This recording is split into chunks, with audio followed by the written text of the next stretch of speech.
Hello, everyone. My name is Sydney Sarfo, and in my white paper topic titled Polishing Up the Air, Assessing Air Quality in Boston's Nail Salons, I'll be evaluating the dangers that are present to workers and customers in Boston nail salons and promoting several interventions to reduce exposure to chemicals.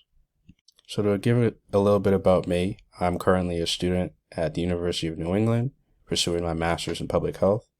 Before this, I did my undergraduate at Fairfield University, where I majored in biology and minored in health studies and biochemistry. During my health studies minor, I did tackle various public health topics that were covered in certain classes that I've taken thus far. And I also have a summer's worth of undergraduate research experience in biology. So now to address the problem at hand, which is that Boston's air quality within its nail salons has posed a significant public health concern. The widespread use of chemicals in nail salons can lead to adverse health effects, which can include asthma, eye irritation, headaches, and dizziness, and etc. The situation contributes to environmental injustice within our community.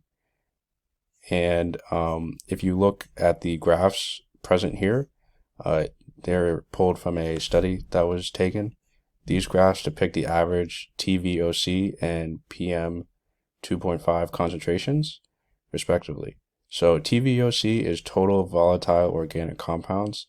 So this is what is present within the air that is toxic to both the customers and the nail salon workers on a daily basis. Each of these graphs shows the average when nail services are performed and not performed.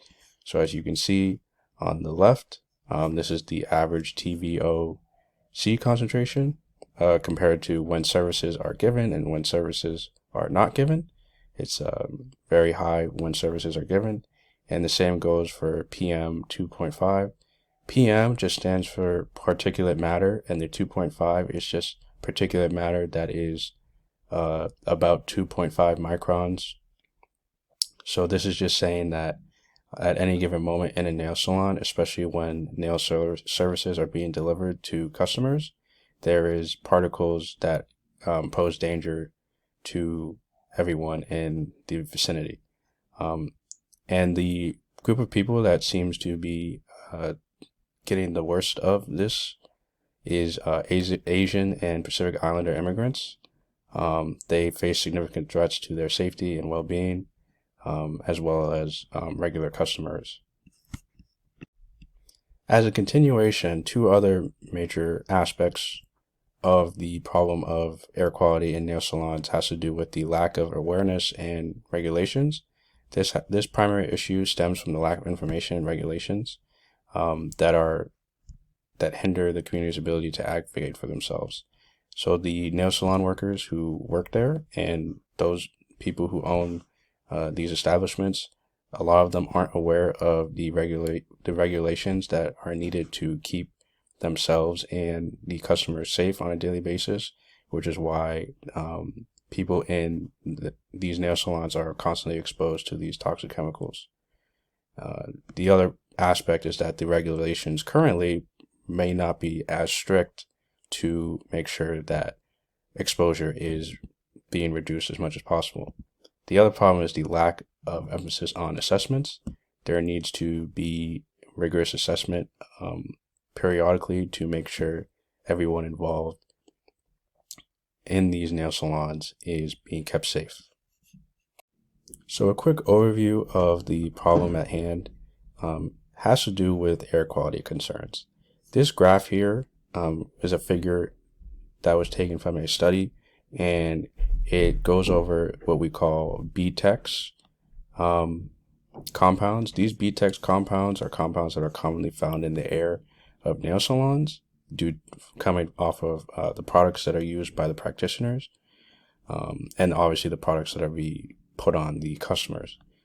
These BTEX compounds are associated with the symptoms lined on the x-axis of the figure, and to list some is irritation of the eyes, throat, lungs, nose, which ends up leading to long-term respiratory conditions.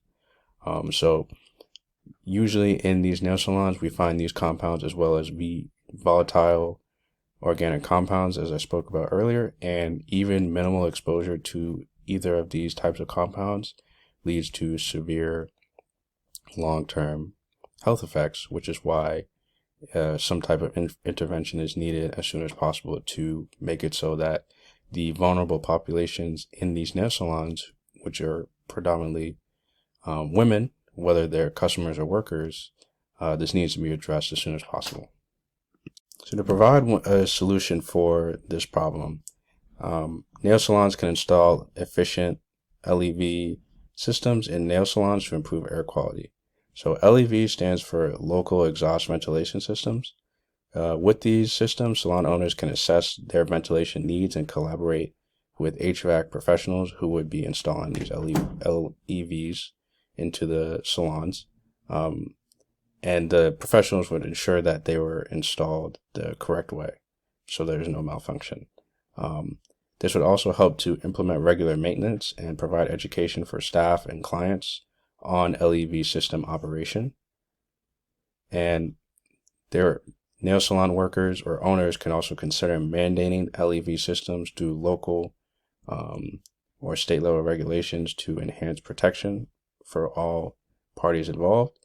And overall, these LEVs can create a healthier environment for salon workers and clients while reducing exposure to health-related risks.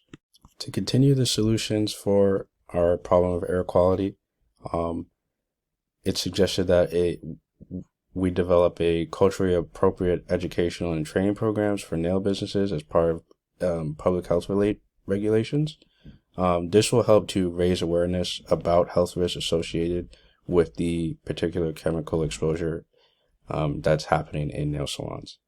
Along with this, we could conduct regular workplace safety workshops that are sensitive to immigrant communities, nuances, and languages, because predominantly in these nail salons, the workers are of Asian or Pacific Islander descent. So making a program that is aware of their cultural differences is paramount.